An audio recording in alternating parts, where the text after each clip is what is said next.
دیکھیں یہ جو فیصلہ ہے اسلام آباد کی ایک ڈسٹرکٹ کورٹ کا، یہ کوئی غیر متوقع فیصلہ تو ہے نہیں ہے. پورے پاکستان کو پہلے سے پتا تھا کہ یہی فیصلہ آئے گا، اور اسی لیے چیئرمین تحریک انصاف کے وکیل جو ہیں وہ بار بار درخواست دے رہے تھے کہ اس جج کی عدالت میں یہ جو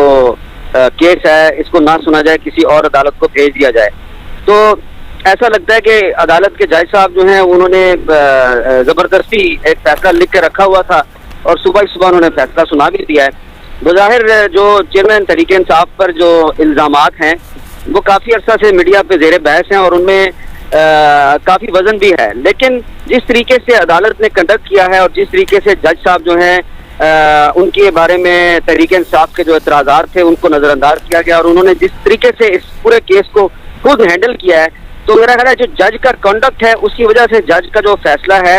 اس پر آپ کافی سوالات اٹھا سکتے ہیں، اور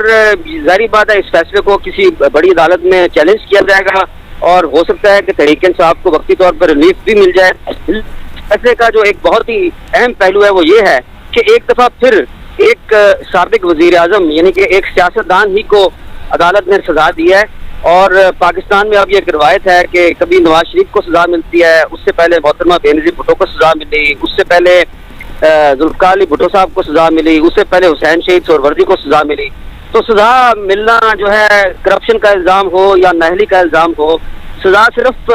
پرائم منسٹر کو ملتی ہے، ان لوگوں کو نہیں ملتی جو پاکستان کا آئین اپنے بوٹوں تلے رونتے ہیں، ان کو آج تک پاکستان میں سزا نہیں ملی.